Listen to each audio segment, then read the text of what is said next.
Que Dieu nous bénisse. Veuillez vous asseoir, Dieu est avec nous. Prenons rapidement nos Bibles. Nous sommes dans une phase pratique. Nous sommes en train de voir quelque chose de très important depuis plus d'un mois. Nous parlons des caractéristiques du véritable croyant en Christ. Nous parlons aussi de comment savoir que quelqu'un est véritablement né de Dieu et à la sémence de Dieu. Ce soir, nous sommes dans cette logique et nous voulons lire la parole du Seigneur. Amen. Romains chapitre 16, Romains chapitre 16, Romains chapitre 16, dans le Nouveau Testament, Romains chapitre 16, je vais lire à partir du verset 25. Je vais lire à partir du verset 24, si vous permettez. Que la grâce de notre Seigneur Jésus-Christ soit avec vous tous. À celui qui peut, écoutez très bien, à celui qui peut vous affermir selon mon évangile et la prédication de Jésus-Christ, conformément à la révélation du mystère caché pendant les siècles, mais manifesté maintenant par les écrits des prophètes, d'après l'ordre du Dieu éternel, et porté à la connaissance de toutes les nations, afin qu'elles obéissent à la foi, à Dieu seul. Sage soit la gloire au siècle des siècles, par Jésus-Christ. Amen. Amen. Veuillez vous asseoir, frères et sœurs. Voilà la parole de notre Dieu, la parole du Seigneur. On peut lever la tête. Vous savez que quand le Seigneur nous appelle, le Seigneur fait une œuvre dans notre cœur. Quelqu'un me comprend? Quelqu'un me comprend? Je demande si quelqu'un comprend. Donc quand Dieu nous appelle, il nous appelle à la repentance. C'est important de comprendre cela. Dieu nous appelle à la repentance. C'est pour ça que les apôtres prêchaient la repentance envers Dieu et la foi en Jésus-Christ. Voilà ce que les apôtres prêchaient. La repentance envers Dieu et la foi en Jésus-Christ. Donc, dès l'instant où nous croyons au Seigneur Jésus, nous devenons enfants de Dieu. Écoutez-moi très bien, il faut lever la tête d'abord. Parce que certains cherchent à écrire sans avoir compris. Nous allons voir une suite importante et c'est mieux que vous compreniez d'abord avant d'écrire. Donc, dès l'instant où nous venons à Christ et que nous sommes nés de nouveau et nous avons la preuve que nous appartenons au Seigneur en recevant l'Esprit de Christ qui atteste que nous appartenons au Seigneur, alors nous rentrons dans ce que nous appelons une étape encore plus importante. Nous rentrons dans un processus véritable d'affermissement et de croissance. Vous savez, tout ce qui est, la Bible dit, tout ce qui est né de Dieu, non seulement grandit, mais porte du fruit. Et nous allons voir des éléments qui vont nous affermir et nous révéler véritablement si nous avons cru au Seigneur. Parce que là, si vous avez compris, depuis des mois, nous sommes en train de voir qu'est-ce qui caractérise les véritables croyants, les véritables chrétiens. Il y a des gens qui vous diront non, il a cru au Seigneur et puis au bout d'un certain temps, il a tout abandonné, il a tout fait et voilà, il est devenu pire qu'un païen, ce qui n'est pas biblique. Je vous ai montré ici, selon Jérémie chapitre 32, qu'en vérité, tous ceux qui ont cru au Seigneur, ils ne pratiquent plus le péché. Pourquoi? Parce que Dieu lui-même met dans leur cœur la crainte de son nom.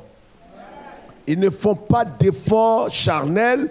Il y a des efforts que Dieu leur fait faire, mais ils ne font pas d'efforts charnels pour demeurer dans le Seigneur. Mais qu'est-ce que Dieu fait? Tous ceux qui ont reçu le Seigneur, Dieu a posé un acte dans leur cœur. Qu'est-ce que Dieu fait? La preuve qu'ils appartiennent au Seigneur, c'est que Dieu met lui-même sa propre crainte dans leur cœur. Au point où ils craignent Dieu. Donc si un homme ne craint pas Dieu, cet homme-là n'a pas d'alliance avec Dieu. Ce n'est pas une histoire de titre, d'ancienneté dans l'église. Ça n'a rien à voir avec ce qu'un homme peut faire dans l'église, l'œuvre qu'il peut accomplir, les bonnes œuvres qu'il va accomplir, les bonnes choses, c'est important. Mais si un homme ne craint pas Dieu, un homme n'a pas la crainte de Dieu. La crainte de Dieu, c'est quoi? Le respect de Dieu. Marcher conformément à la parole de Dieu, marcher conformément aux vertus, aux principes de Dieu. Il hait le mal délibérément et il hait le mal en privé et en public. Ça veut dire qu'il craint Dieu. Alors si un homme ne craint pas Dieu, il n'a pas la marque de ceux qui sont nés de Dieu. Maintenant, faites très attention. Je l'ai dit ici il y a quelques semaines en arrière, il y a plusieurs sortes de croire. La Bible dit, ils sont crus au Seigneur. Mais en vérité, on peut croire sans avoir cru au Seigneur. On peut mentalement, parce que croire, c'est une adhésion mentale. Quelqu'un peut croire mentalement comme les démons croient que Jésus est le Fils de Dieu. Mais cela ne les sauve pas. Laisse quelqu'un répondre, s'il te plaît. Ta main ne m'intéresse pas bien. Ta façon, tu soulèves ta main, ça veut dire toi-même, je ne sais pas à quel niveau. Est-ce que tu crois ce que je suis en train de dire, que des démons croient que Jésus est Fils de Dieu, mais cela ne les sauve pas. Donc, ne sois pas à la dimension de la croyance des démons. Va au-delà. C'est-à-dire ta croyance doit t'amener dans une obéissance à la parole de Dieu, à la crainte de Dieu, en t'éloignant du mal. C'est à cela qu'on sera véritable. Ce n'est pas de réciter les versets. Quand on commence un verset, toi tu termines. On entame un verset, tu termines. Comme un perroquet, tu connais tout, mais cela ne fait pas de toi un chrétien. Je connais beaucoup comme ça dans l'église. Ils connaissent tous les versets. Mais le problème est que le fait de connaître les versets ne font pas de toi un chrétien. Tu peux même parler comme les chrétiens, te comporter comme les chrétiens, t'habiller même. En ce qui concerne les femmes, tu peux mettre un bon modibo, ne pas porter de boucle d'oreille. Parce qu'il y a des gens qui ne sont pas du tout intelligents sur les réseaux sociaux et pensent que le fait qu'une femme ne porte pas de boucle d'oreille, ne mette pas de maquillage, ne porte pas de perruque, alors son paradis est clair. Quel insensé. Quel insensé. Moi, j'étais membre d'une communauté en tant que baptiste. Avant que d'autres communautés nous croisent et nous aident à comprendre la pensée de Dieu, la vie chrétienne profonde, notre communauté, on portait des bijoux, on portait des mèches, on portait tout, mais on était sauvés. Ce n'est pas la perruque là. Sois intelligent, parce que ceux qui ne sont pas affermis, c'est pourquoi ce soir, nous entamons le processus de l'affermissement. Et le thème, Dieu affermit les élus par la croix. Ce n'est pas l'homme, ce n'est pas le pasteur, ce n'est pas l'église qui va t'affermir. Affermir ici est synonyme de consolider, de consacrer, d'enraciner. Ça veut dire qu'il y a des hommes et des femmes, quand on vient à Christ et que véritablement on est sauvé, on est né de Dieu, n'affermit pas au fait ce qu'on appelle des infiltrés. Non, il n'affermit que les élus. Donc si quelqu'un est véritablement né de nouveau, vous allez voir, il va avoir les dispositions intérieures qui vont amener Dieu à l'enraciner dans le Seigneur. Et c'est pourquoi le Christ dira que ce que le Père m'a donné, personne ne peut les arracher de ma main. Je leur donne la vie éternelle et personne ne peut les ravir. Pourquoi? Parce que le Seigneur lui-même qui les a sauvés va les planter. Je pensais que tu avais entendu et que tu avais compris. J'ai dit, le Seigneur dit, lui-même va les planter. Et quand le Seigneur plante une chose, aucun homme ne peut déraciner ce que Dieu a planté. J'ose croire que tu es au nombre de celui qui sont plantés. Alléluia. Alléluia. Alléluia. Donc c'est le Seigneur qui plante. Voyez pourquoi plusieurs sont affolés, plusieurs sont complètement emportés parce qu'ils entendent des choses sur les réseaux sociaux et autres. Vous savez, quelqu'un qui est né de nouveau à l'Esprit de Christ, et c'est pas cette preuve qu'on sait véritablement, parce que l'Esprit de Dieu, vous le savez, c'est le gage. Et le gage, il y a quelques semaines, je vous ai expliqué que c'est quoi le gage? Ceux qui se souviennent, c'était quoi? C'est une garantie que ce que Dieu a commencé, il va l'achever. Dieu n'est pas un poltron. C'est pourquoi, vous voyez, il y a deux catégories de chrétiens dans l'église, véritables chrétiens. Il y a ceux qui ont peur constamment de perdre leur salut et d'aller en enfer. Il y a des grands gens comme ça, un grand nombre de personnes. C'est-à-dire chaque jour. Et il y a des églises où chaque jour on leur fait croire que tu vas aller en enfer. Tu vas aller en enfer. Tu vas aller. À la fin, il n'a pas la joie. Et quand tu regardes sur son visage, j'ai connu une dame comme ça aujourd'hui qui est retournée dans ce qu'elle a vomi. La plus misérable des chrétiens que j'ai connue. Chaque jour, chaque année, ils doivent jeûner 120 jours. Sinon, ils vont aller en enfer. Non, ça fait pitié. 120 jours chaque année. À la fin, c'est le salut par les œuvres. Et quand ils les voient, ils sont misérables. Ils coupent les cordons, ils lient tout, mais c'est malheureusement, ils se croient les plus spirituels des chrétiens évangéliques en Afrique. J'ai reçu leur pasteur ici, il dit non, tu es leur président. Tu es le seul que je peux côtoyer parce que tu prêches la parole de Dieu, tu es un imposteur. Je dis, mais pourquoi? Parce que tu me dis ça et je suis venu te voir. J'ai dit, tu es un imposteur. Moi, je n'ai pas confiance en toi. Toi, tu me respectes, mais moi, je te fais pas confiance. Comment de tous les chrétiens, c'est moi seul que tu considères? Tu es un imposteur. Parce qu'ils font croire à toutes les églises évangéliques qui sont les seules, qui sont spirituelles. Et quand ils ont vu que j'ai commencé à démolir leur doctrine, le président vient me voir. Ils sont partout en Afrique et dans le monde. Un homme qui a toutes ses facultés, qui est normal, ne peut pas croire qu'à part eux, personne ne peut aller au ciel. Et quand vous trouvez des gens, actuellement ils font des vidéos sur moi, ah non, le pasteur Kwame ne prêche pas la sainteté, et les gens dans son église, ils portent les perruques, les bijoux, les tanks. Mais écoutez, ces derniers temps, ils ne parlent plus, parce que je les connais.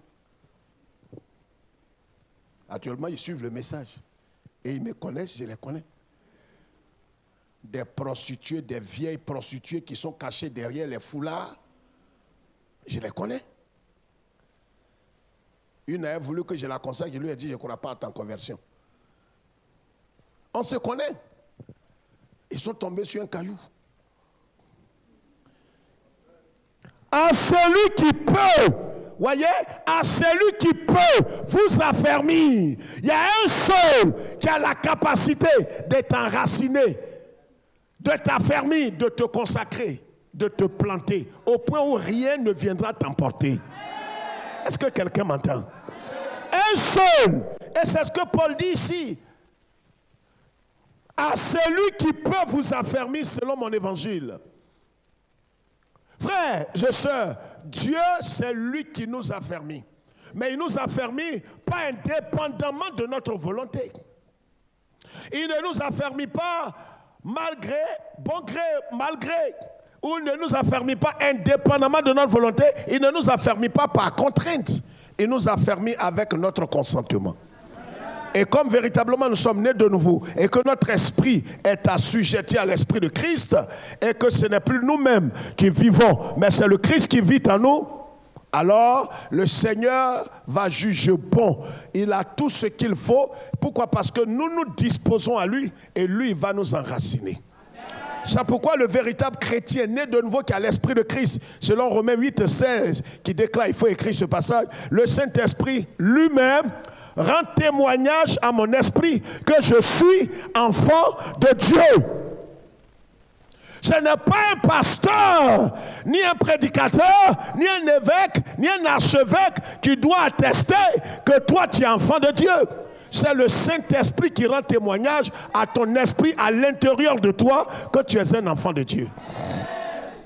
Alors si quelqu'un te regarde et dit tu n'es pas converti, et que toi tu as le témoignage du Saint-Esprit, mais le témoignage du Saint-Esprit est plus important que lui, sa parole.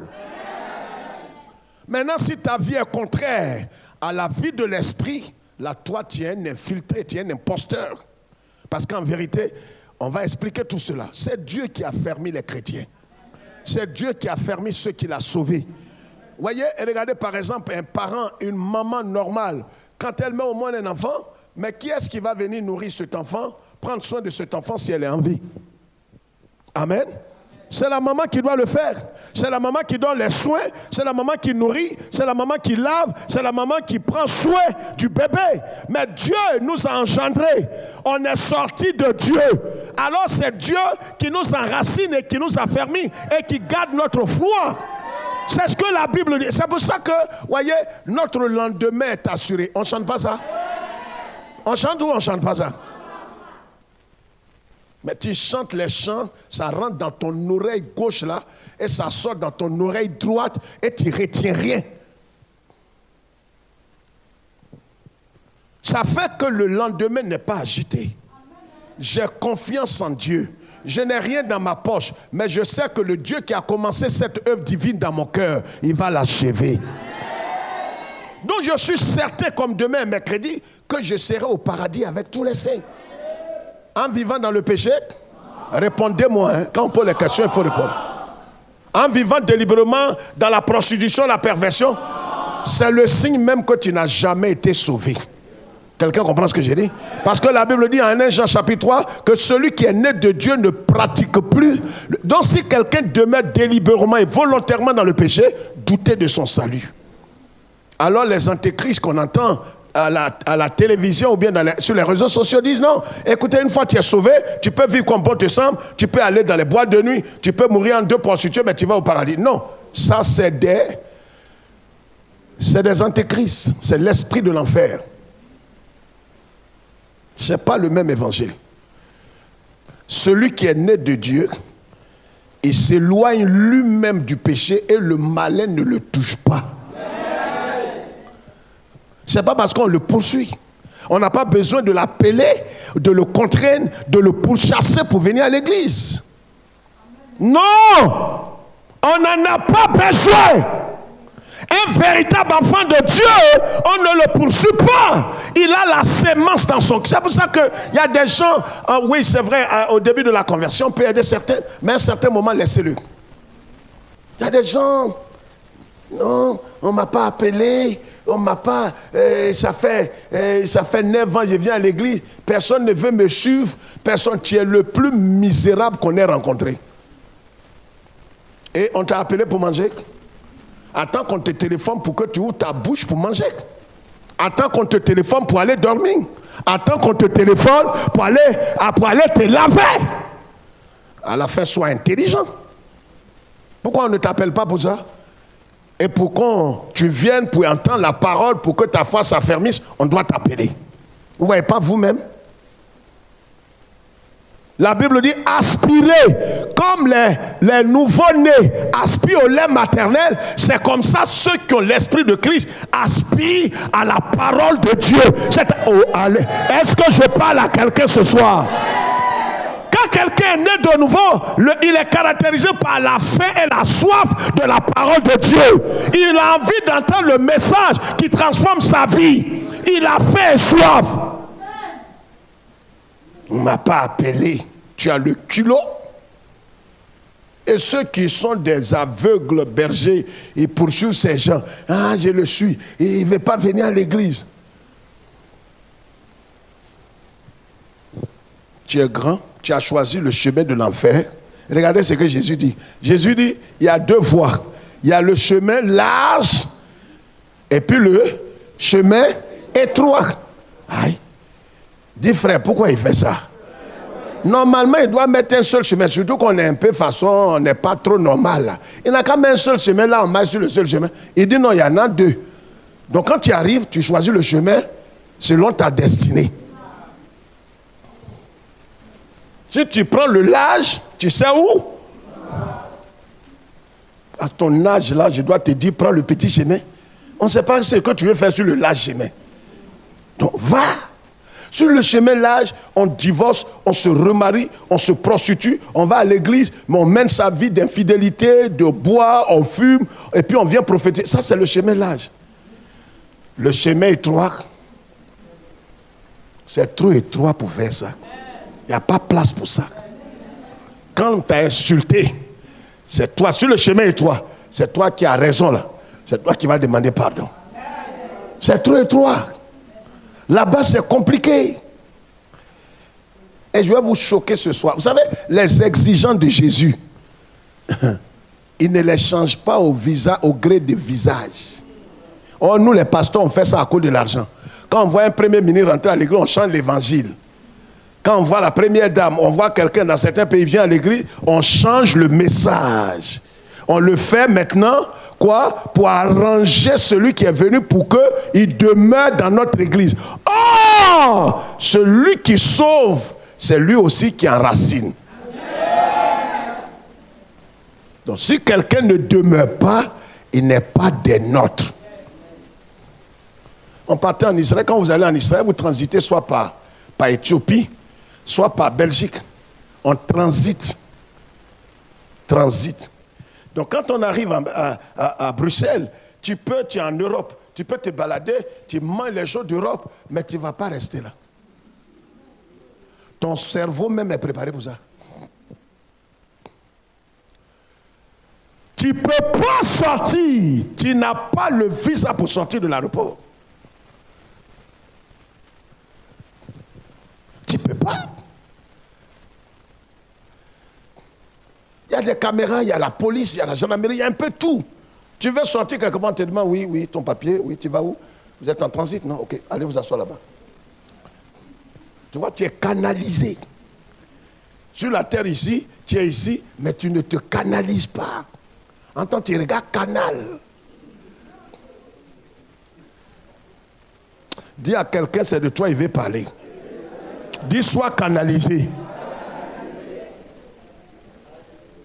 Tu marches jusqu'à tu sais que vous partez en Israël. Donc, sois sur le quai où on vous a mis. Tout est similaire. C'est parallèle. Nous sommes, l'apôtre Pierre dit, nous sommes des voyageurs et des étrangers. Mais on ne se comporte pas comme des étrangers. On voit d'autres comme étrangers. Entends les trois, toi-même te dis, toi-même tu es étranger. Si tu es né de nouveau, hein. Alléluia. Amen. Regardons, frères et sœurs, regardons la parole de Dieu. Donc Dieu, il nous enracine, c'est lui qui nous enracine. Colossiens chapitre 2, versets 5 à 7. Colossiens. On va lire quelques passages et vous allez voir qu'en vérité, nous n'avons pas besoin d'avoir peur. De développer la peur, d'avoir peur du lendemain. Qu'est-ce que je vais devenir? Est-ce que moi là, je ne vais pas rétrograder un jour? Vous voyez comment Satan te mêle la pensée?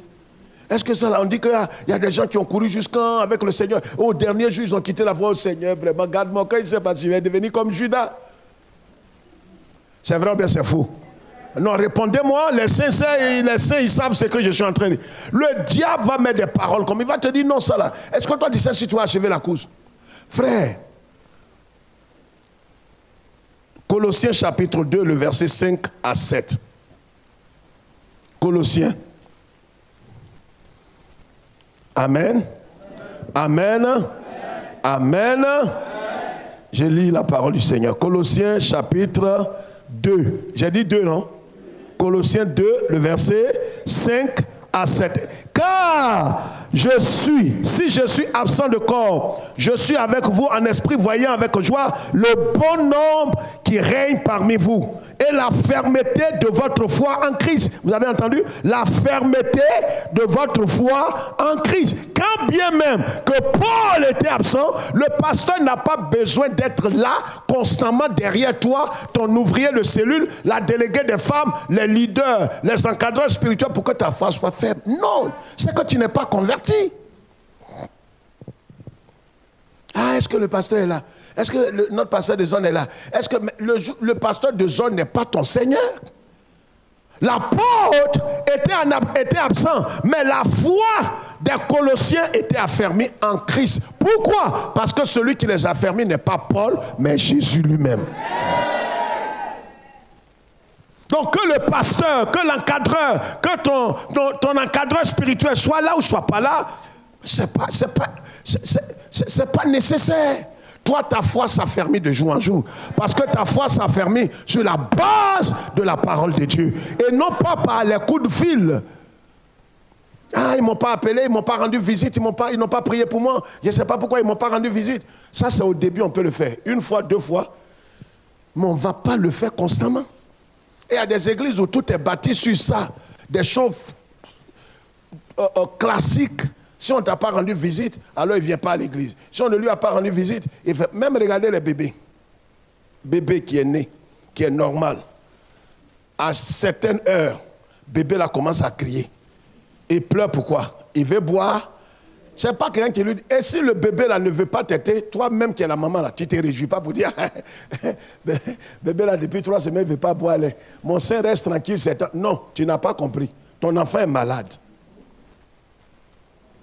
Un homme, un chrétien, se dit né de nouveau ayant l'esprit de Christ et il n'a pas soif de la parole de Dieu, n'a pas soif de la présence de Dieu, n'a pas soif de la communion des frères et sœurs, commencez à douter de lui. Regardez, ainsi donc, comme vous avez reçu le Seigneur Jésus, marchez en lui. C'est lui qui a reçu le... Vous savez, comment Dieu nous a permis.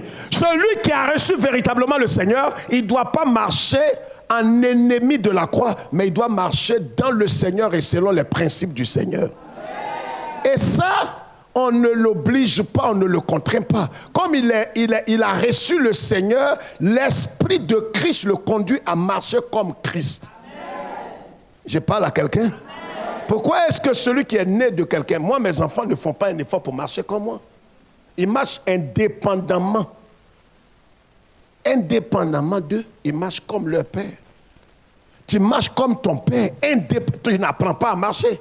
Mais quelqu'un qui n'est pas de votre sang et qui n'est pas des vôtres va apprendre à marcher comme vous. Vous savez, quand tu es né de Christ, c'est là la différence. Il y a beaucoup parmi nous qui font semblant, mais qui n'ont pas de communion vivifiante. Comprenez ça? Communion vivifiante. C'est-à-dire, je vais vous expliquer le principe et le mystère du vrai cep et des sarments. Il y a des chrétiens qui vous diront, non, je suis un chrétien, mais il ne porte pas de fruits. Ça n'existe pas dans la Bible.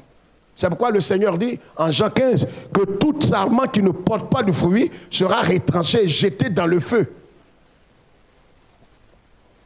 Il y a des branches qui font semblant d'être greffées au vrai cep. Mais en vérité, les fruits qu'ils portent montrent qu'ils ne sont pas greffés au vrai cep. Il y a des gens qui, vous les regardez attentivement avec les yeux physiques, vous avez l'impression. Et si vous n'avez pas le discernement, vous direz que ces gens sont de véritables croyants. Vous savez, Judas Iscariote, depuis le début, jusqu'au soir de sa vie, il n'avait jamais reçu Christ dans son cœur. Jamais. Jésus lui a donné théologiquement près de 7 occasions de recevoir Christ. Il ne l'a pas fait. Écoutez-moi mes frères et sœurs. On peut marcher auprès du Seigneur, mais ne pas avoir le Seigneur dans son cœur. On peut être dans l'église, parler comme les chrétiens, agir comme les chrétiens, chasser des démons. Parce que les démons ne sortent pas en te regardant. Les démons sortent au nom. C'est pourquoi au dernier jour, en Matthieu 7, beaucoup diront, n'avons-nous pas chassé des démons par ton nom? Par ton nom. On a pris ton nom pour chasser les démons. Mais nous-mêmes, nous ne sommes pas dans ton nom. Et ton nom n'est pas en nous. On a pris ça pour chasser, pour servir, pour avoir de l'argent, avoir une certaine guérison. Mais nous-mêmes ne sommes pas de toi. Et Jésus dit, je ne vous ai jamais connu. Comment des gens qui ont chassé des démons, Jésus ne dit pas, je ne me souviens pas. Ça veut dire que depuis le commencement, car Jésus dit, je connais ceux qui m'appartiennent. C'est pourquoi les gens, voyez aujourd'hui l'église évangélique est troublée. Oh non, il a connu Jésus, il est né de nouveau. Voyez, mais on n'a pas suivi, on n'a pas encadré. C'est pourquoi il est tombé bas, c'est faux. Lui là, c'est un imposteur, je vous le dis sur la Bible. Judas était avec Jésus, mais Christ n'était pas dans son cœur. Je vous donne la preuve. Ils étaient deux qui ont eu des problèmes avec Jésus. Lève la tête. Il y avait Pierre. Mais regardez ce que Jésus dit à Pierre. En Luc 22. On va lire ce passage. Lisons ça rapidement. Lisons ça rapidement. Luc chapitre 22, verset 32. Quelqu'un peut lire ça pour moi? Les pasteurs qui lisent ne sont pas là aujourd'hui et ça fait que... Dans la Bible. Oh, Dieu ait pitié. Verset 32. Mais j'ai prié pour toi. Lis à partir du le verset 30. Vas-y vite, s'il te plaît. Que vous mangiez et buviez à ma table dans mon royaume et que vous soyez assis sur des trônes pour juger les douze Va vite, s'il te plaît. Le Seigneur dit, Simon, Simon, Satan vous a réclamé. Satan vous a réclamé. Vous êtes 12. Il vous a réclamé. Il ne peut pas vous voir, Simon. C'est son fiston. Il dit Satan, Pierre, Satan vous a réclamé. Il dit vous. Regardez ce qu'il dit. Bible est codée. Satan vous a réclamé pour vous cribler comme le froment. Mais j'ai prié pour toi. Il a prié pour vous. Il a commencé par et il dit Bible là, c'est parole du Seigneur. Il faut qu'on t'explique. Il dit Pierre, comme tu es le chef de file, je t'annonce que Satan veut vous gâter vous tous. Le peu de temps que j'ai eu, c'est pour toi j'ai prié. Dis frère, pourquoi le maître fait ça? Je ne t'entends pas, je ne t'entends pas. Mais ce n'est pas pour tout le monde, il faut regarder Jésus lui-même fait ça. Souvent tu vois les choses, non, et le pasteur a pris parti pour ton esprit en retard. On prie pour les chefs de file. C'est-à-dire, on est là comme ça, il y a des gens, quand ils sont connectés, ils sont impactés, ils vont toucher des centaines. En tant que toi, on t'a donné quelque chose, l'esprit t'a touché, c'est pour toi seul. Il y a des gens, tu vas leur donner quelque chose ici, ils ne vont pas faire fructifier pour donner à plusieurs. Ils prennent ça, ils gardent. Donc un tel, Dieu ne lui donne pas. Il donne à quelqu'un qui va partager à plusieurs. Si quelqu'un a compris, dis un amen vivant. Il dit à Pierre, Pierre, Simon, Simon, Satan vous a réclamé, mais j'ai prié pour toi seul. Quand il a dit ça, les autres regardent comme ça. Jean, on est fini, hein? Et Satan nous réclame et le maître prie pour Simon seulement. Regardez ce que Jésus dit. Regardez, vous allez voir ainsi. Lis, frère. Quand tu seras affermi. Quand quoi? Tu seras converti. Quand tu seras converti. Ah? Converti ici, conversion là, relevez la tête, a plusieurs significations. Est-ce que vous savez que dans la journée, tu peux te convertir 8 fois? Si tu dis frère, explique, j'explique.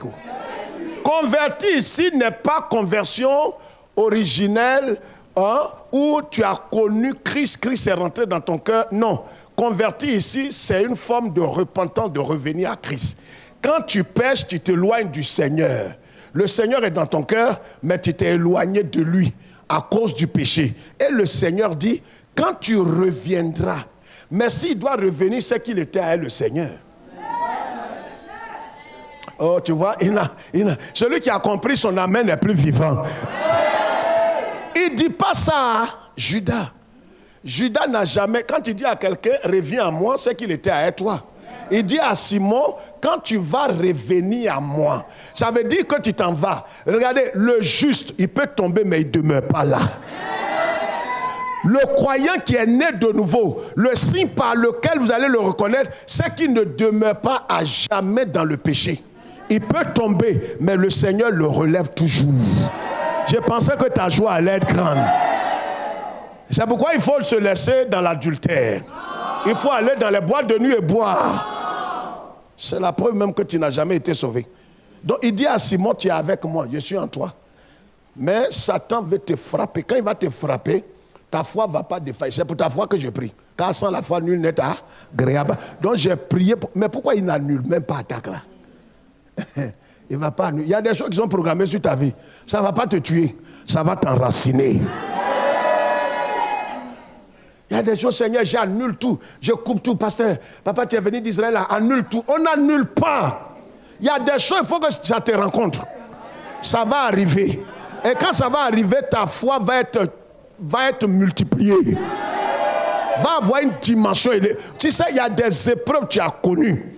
Ça t'a rendu fort. Donc il dit à Pierre, quand tu reviendras, c'est qu'il était avec Christ. Mais il dit plus loin, n'est-ce pas vous les 12 que j'ai appelés, mais un parmi vous est possédé. Il ne dit pas possédé, il dit un parmi vous était démon. Démon, on ne fait rien avec lui. C'est-à-dire, depuis le commencement, il est démon. Il n'est pas devenu démon. Démon ne devient pas démon. Démon est démon au commencement. Donc quand Jésus l'appelait, Jésus veut le changer. Mais il est resté dans son statut, il est resté dans sa nature, il est resté dans son statut. Regarde, Jésus peut t'appeler. Tu peux avoir l'aspect extérieur d'un croyant. Mais si ton cœur n'est pas régénéré, les gens seront surpris au dernier jour que tu as fait tous ces signes. Tu étais à l'église, tu as servi le Seigneur, tu as donné ton argent, tes biens, ta vie. Et puis on te voit en enfer. Parce que depuis le commencement, tu n'as jamais reçu Jésus. Pierre, Jésus a dit, celui qui me réunit devant mon Père, je le réunirai. Pierre a régné 3 fois. C'est pourquoi lui-même, il savait que pour lui, c'est fini.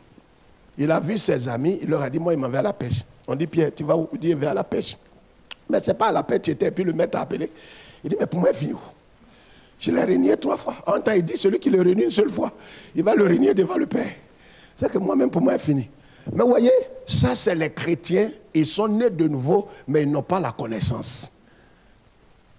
Donc souvent, il a la vie éternelle, la Christ en lui. Mais comme il n'est pas mature, il est encore dans les choses charnelles. Il ne comprend pas que le Seigneur est avec lui. Il attend que quelqu'un prie pour lui, va le flatter pour dire, je prie pour toi, sème dans ma vie, je vais prier pour que le Seigneur te garde.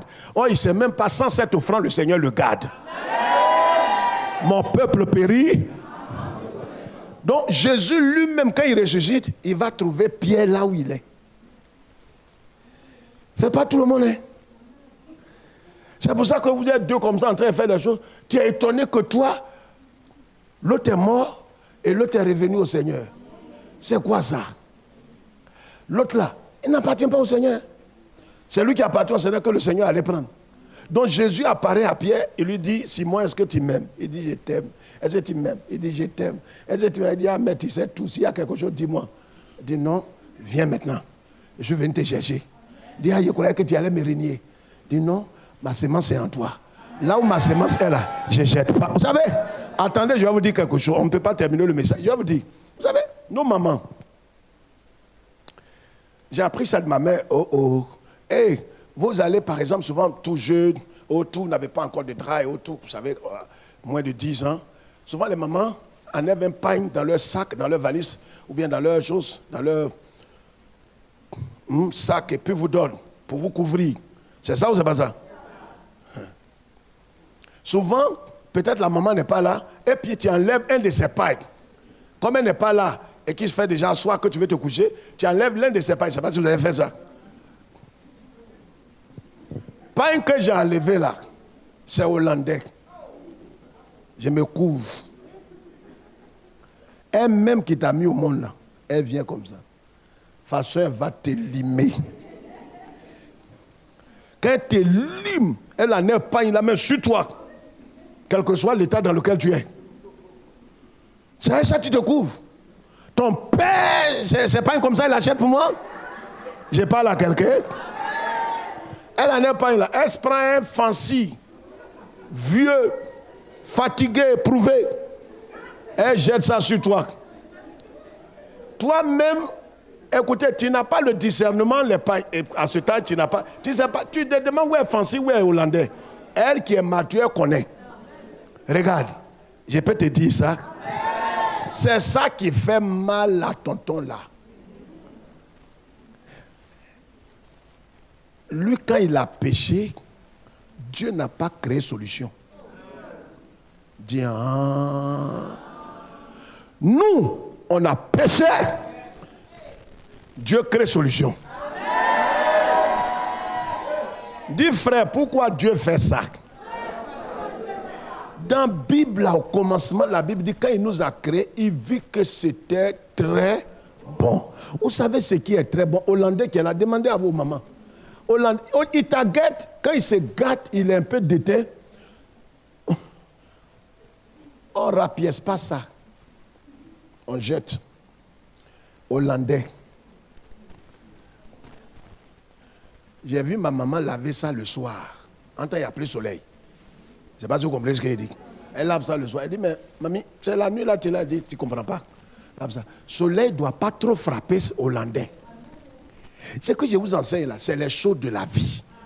Il y a des choses, le Seigneur ne va pas t'exposer au soleil. Le prix qu'il a payé pour t'avoir avec lui là. Mais il a sacrifié son âme, sa vie. Pourquoi il ne va pas te planter? Pourquoi il ne va pas veiller sur toi? Même quand sorcier vient, c'est lui qui le lime. Dis frère, où tu as vu ça? Mais dans Actes des Apôtres chapitre 9, Paul était en train d'aller vers les élus. Il a limé dans le dos, il a aveuglé Paul. Il dit, mais pourquoi tu m'attaques? Paul dit, mais je ne t'ai jamais attaqué, Seigneur. Il dit, mais à chaque fois que tu attaques les croyants, c'est moi qui suis dans leur corps.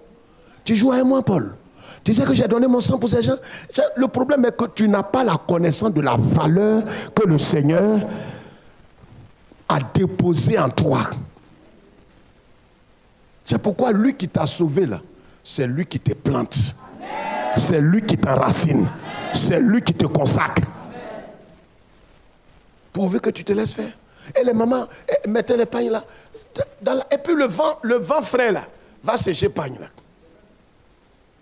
Hollandais, on l'a passé dans la journée comme ça. Il t'aguette, plein soleil. On dépose. On a payé à 6500. S'il se gâte, on enlève. Il y a des choses que j'ai appris à mes parents. Hein. Là où tu es plus qu'Hollandais. Tu n'es pas Hollandais, tu es christique. Alléluia. Frère, c'est le Seigneur. C'est pour ça que le Seigneur, il veille sur toi comme la prunelle de ses yeux. La prunelle de ses yeux. Il veille sur toi. Il veille. Et c'est pour ça que Judas Iscariot, non, Judas n'a pas. Jésus n'allait pas. Jésus allait dire, si tu reviens à moi. Il dit à Pierre, quand il va revenir, l'esprit de Christ allait le ramener.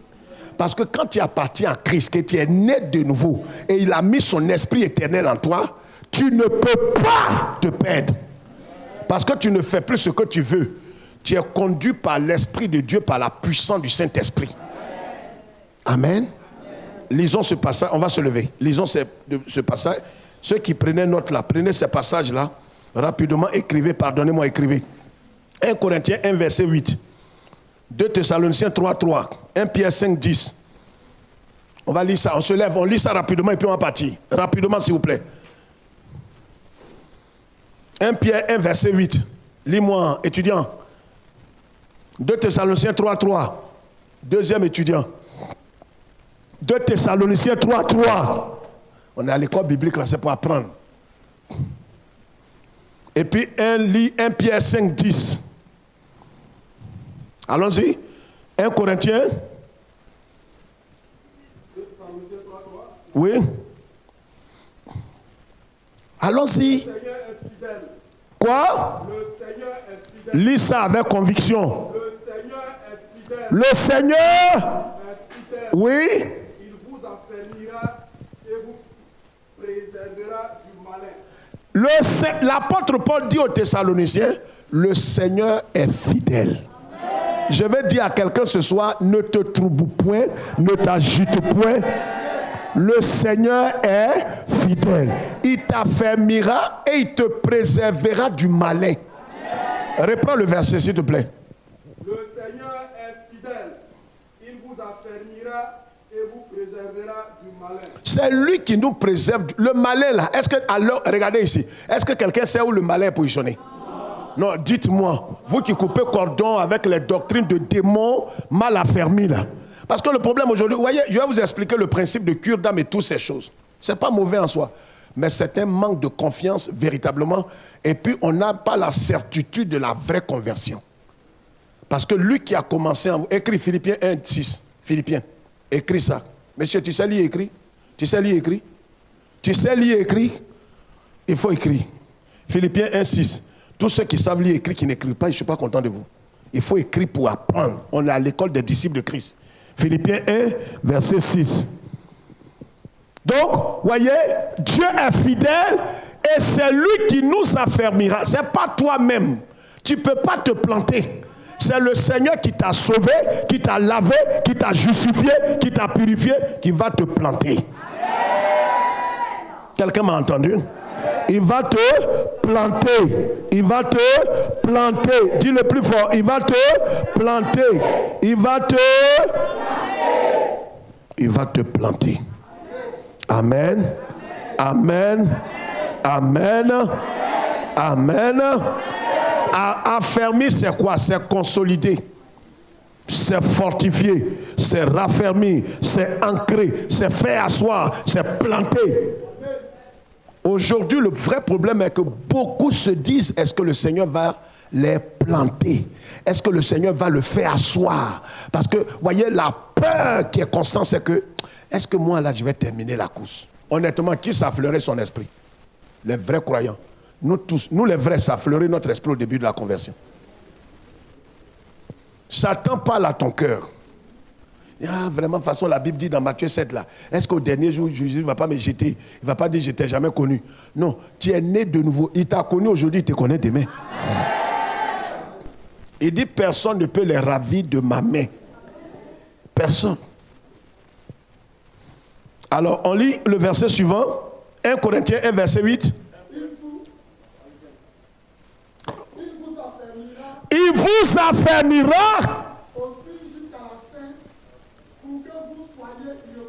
Il vous affermira jusqu'à la fin. Oh, je ne sais pas à qui j'ai affaire ce soir. Est-ce que quelqu'un comprend la parole?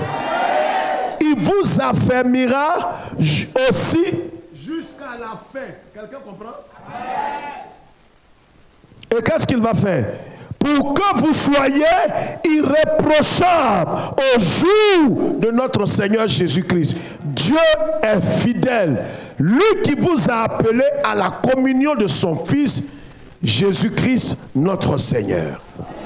C'est pourquoi si tu t'abandonnes entièrement en ses mains, tu renonces à toi-même et que tu te remets entièrement en ses mains, c'est lui qui va t'enraciner, qui va te fonder, qui va te planter, qui va t'ancrer au point où aucun vent, les vents qui viennent vont t'enraciner davantage.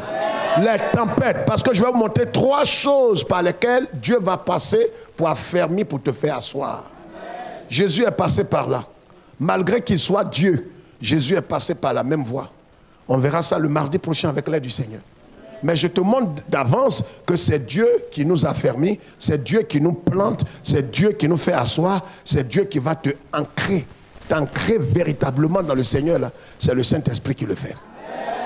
On lit le dernier verset. Qu'est-ce qu'il dit? 1 Pierre 5, 10. Le Dieu de toute grâce qui vous a appelé, voyez, le Dieu de toute grâce qui vous a appelé. Quelqu'un qui n'a pas été, on a vu le dimanche, le Dieu d'aussi. Le Dieu qui t'a prédestiné, c'est lui qui t'appelle. Oh, est-ce que tu peux te taire? C'est le Dieu d'aussi. C'est-à-dire quand il a commencé quelque chose, il va ajouter jusqu'à ce que tu sois parfait. Il t'a appelé, il va te justifier aussi. Vas-y.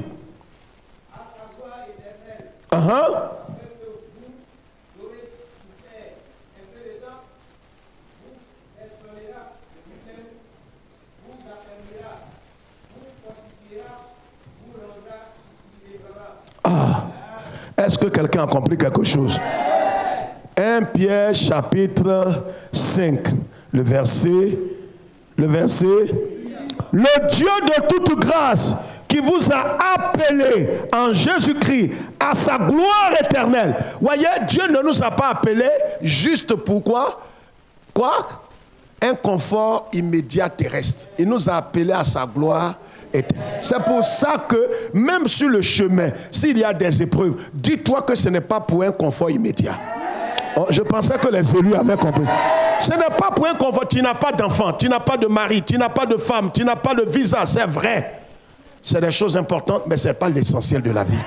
Quand il t'a appelé pour sa gloire éternelle. Et c'est ça qui a plus de valeur que tout. Les autres choses ne sont que des tremplins. Si tu n'as pas ça, tu n'as rien perdu. Il termine en disant quoi? Qu'est-ce qu'il dit? Pour sa gloire éternelle, après que vous auriez souffert. Il n'a pas dit vous n'allez pas souffrir. Ça veut dire ton affermissement va passer par des épreuves, par des souffrances, par des humiliations, par des abaissements, par des dépouillements. Tu as raison, mais Dieu va te faire passer par là. Parce qu'en vérité, ce qu'il veut faire, il veut affermir ta foi.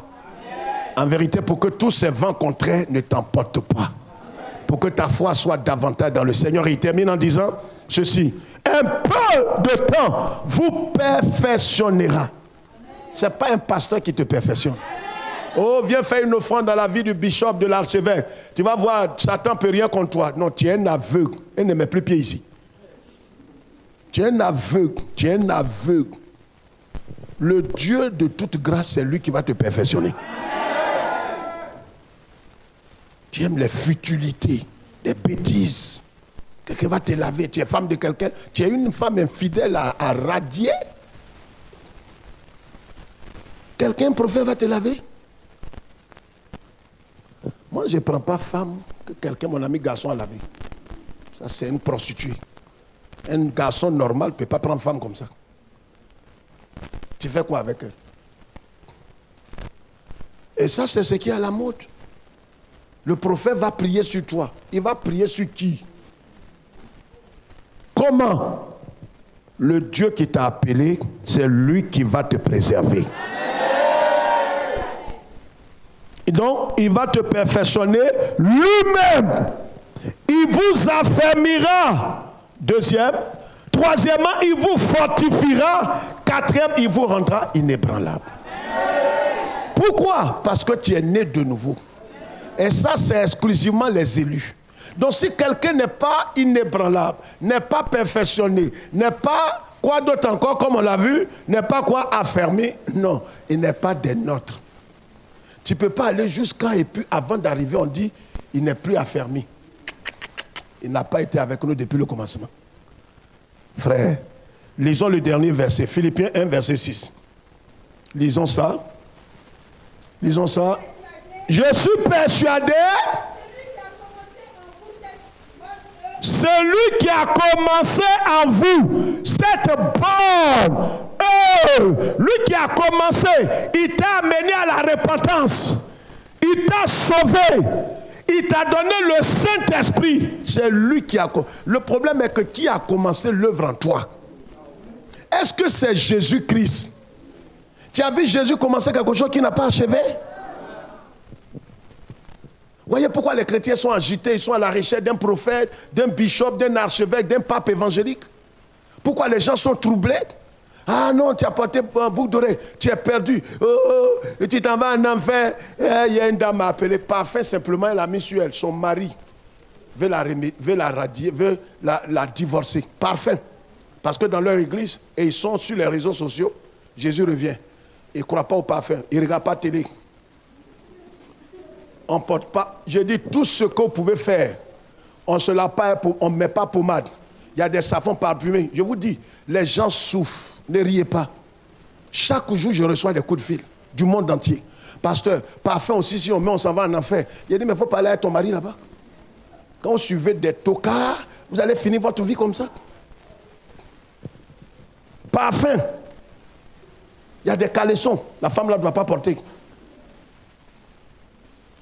Elle ne doit pas laver ses cheveux avec quelque chose. Elle ne doit pas mettre pommade. Elle ne doit pas. Il y a des... Tu magies, ils ne mangent pas. Il y a des étoiles dessus, c'est satanique. Télévision, ils ne regardent pas. Oh, je vous parle sur la Bible. Et quand vous criez, vous croyez qu'il y a des gens qui souffrent. Actuellement, il y a des gens qui nous suivent. Des gens souffrent. Pourquoi? Parce qu'ils n'ont pas la révélation de la parole. Tu n'as pas porté foulard. Oh, tu t'en vas en enfer, tu n'es pas débrouillé. Le Saint-Esprit me dit que ton nom est écrit en enfer. Ça fait rire. Vous allez tomber sur eux. Ils sont sur les réseaux sociaux. Il y a une petite fille comme ça qui prophétise à longueur de le Seigneur, c'est moi Jésus. C'est moi Jésus, mes enfants. Ne vous faites pas vacciner. Ne faites pas tant. Frère, l'église va mal. Aujourd'hui, ce qu'il te faut, c'est un enseignement clair. Moi, je n'ai pas l'argent à te donner. J'ai la révélation de la parole. Je ne suis pas le seul. Le peu que le Seigneur m'a révélé, c'est ce que je partage avec vous. En écoutant la parole, tu es délivré. Tu es libéré. Et la peur change de camp. Là où tu es là, ce n'est pas un prophète qui va venir manger ton argent. Le prophète même te rencontre, te demande, tu es enfant de qui? Tu dis quoi? Il dit, faut passer. Quelqu'un a fait l'expérience? C'est pas fausse modestie. Une soeur a dit à un prophète, je suis avec... Elle a dit, ah, faut passer. Je ne vais pas avoir problème. Parce que ce que le prophète là va dire, et même ses yeux sont verts. Tu vas manger dans mon argent. Tu es fou. Même 25, tu ne vas pas avoir. Je mets galette dans ta main. Huile qui reste là, j'enlève ça. Que la paix soit avec vous. Soyons dans la parole. C'est le Seigneur qui t'a sauvé là. C'est lui qui va t'affermir. C'est merveilleux. C'est merveilleux. Ce que Dieu fait. Son précieux livre est toujours vrai. Quand on y croit, répondra. C'est merveilleux ce que Dieu. Je crois que si on veut taper les mains, on tape ensemble. Je crois que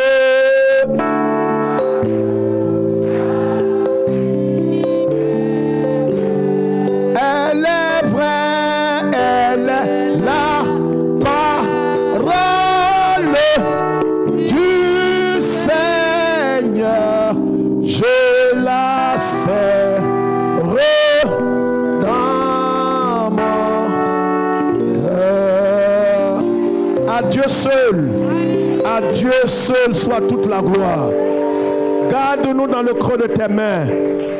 La Bible déclare que toi qui nous as appelés, toi qui as commencé en nous cette œuvre gigantesque, et tu la rendras parfaite.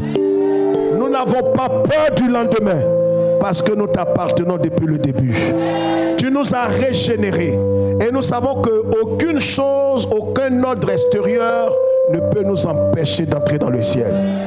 Ni les choses de la terre, ni la mort, ni le séjour des morts ne peut nous arracher de la main du Seigneur.